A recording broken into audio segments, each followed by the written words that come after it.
talks were about how the Hindutva agenda was being pushed in the United Kingdom. Now it has been revealed that Hindus were in fact the victims. Remember, it's been over 45 days since the rampant violence rocked Leicester and Birmingham in the United Kingdom. We showed you how Hindus living in the UK were targeted, threatened, attacked, abused and then even blamed for it.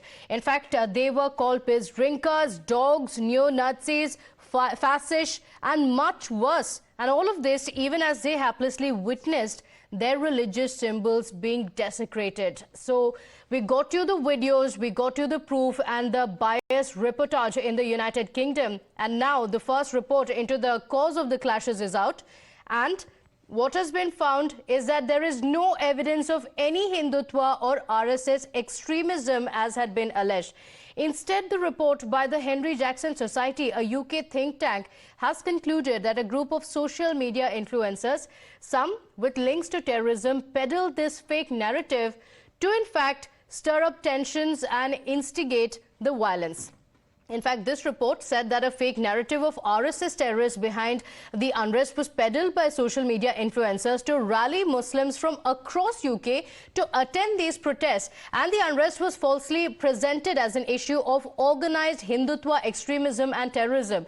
This organized propaganda led to Hindu cars and properties being attacked and Hindu businesses being boycotted in the United Kingdom. My colleague Priya gets us the details of what this think tank has revealed. While some are claiming this as vindication, others are still skeptical. To join us with the details of this report is the author, Charlotte Littlewood herself. She's a research fellow at HJS and a former counter-extremism coordinator. She joins us live. Thank you for joining us. Charlotte, first of all, tell us about this report. On what basis did you compile this? Did you speak to people? Did you get eyewitness accounts, etc.? Thank you very much for having me on today. And yes, that's absolutely what we did. Not only did we go to Leicester and speak to the communities most affected, so I spoke to members of the Hindu community and members of the Muslim community living in the part of Leicester that was heavily affected by the vandalism and the marches. I also corresponded with the police over email and looked at police statements, looked at police incident reports. I also contacted the temples that were affected and conducted numerous interviews. Also, you'll see, if you've had a read of the report, that there's an awful lot of primary source social media. So we looked at how people were organizing the marches, how they were encouraging people to attend, what kind of language they were using, and then we looked into their identities and into their accounts to see who they were connected to. And that's how we really came to the conclusion that those that had conducted the Hindu march, seemingly at this stage still no evidence to connect them at all to politics in the subcontinent. However, those that were involved in organising the anti-Hindutva march did indeed have connections to politics and very concerning individuals, support for very concerning individuals in the subcontinent. And that's how we came to that conclusion. Okay, but there are also those people who would say that you've only looked at one aspect of the story, because even somebody as senior as the mayor of Leicester, Peter Soulsby, had come out to say that, you know, there might be Hindutva elements that were involved in the clashes. Did you speak to both the sides while compiling this report? Yes, absolutely. You'll see inside the report we have interviews with the Muslim community as well. And my job was to really look at the claims that were being made. So there were direct claims. A group of young men were directly accused of being RSS terrorists. So that direct claim then was something that we investigated.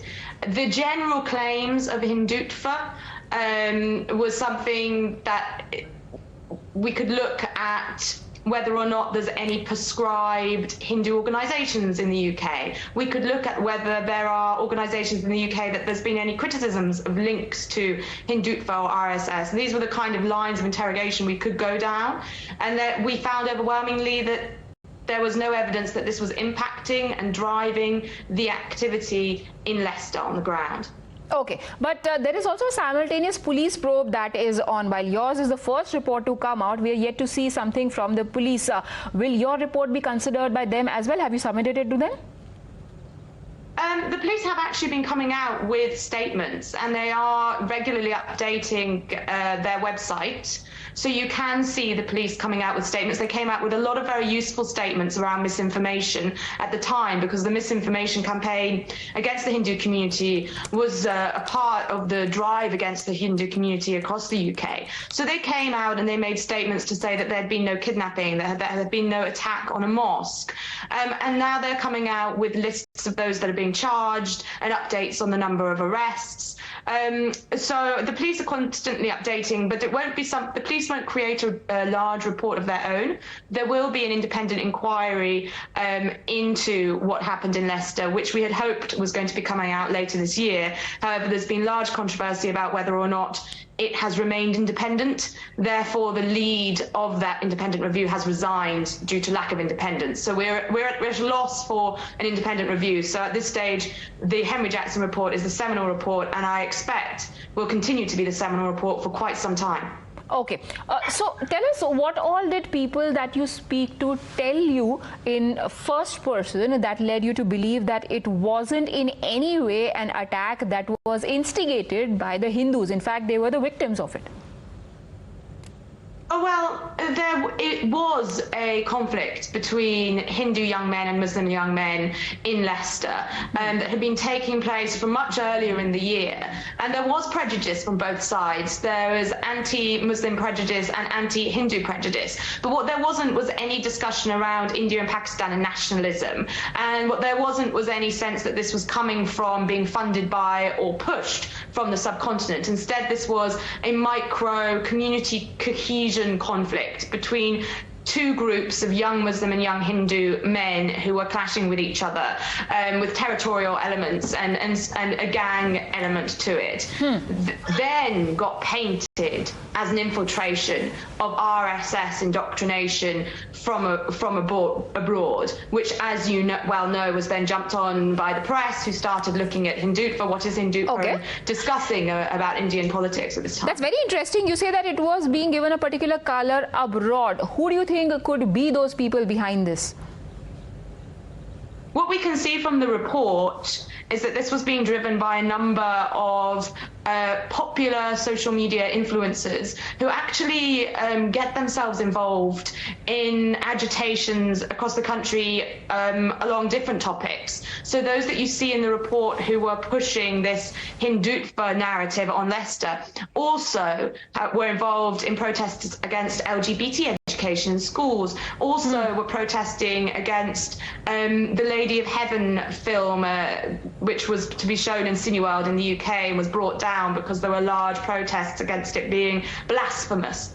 So these agitators are famous in a sense for protesting against things they consider to be blasphemous, LGBT, and then they push this anti-Hindu agenda. Do you think in some way this anti-Hindu agenda, Bogi, was also perpetrated by the media there? We saw some protests that took place in Leicester against The Guardian, if I'm not wrong.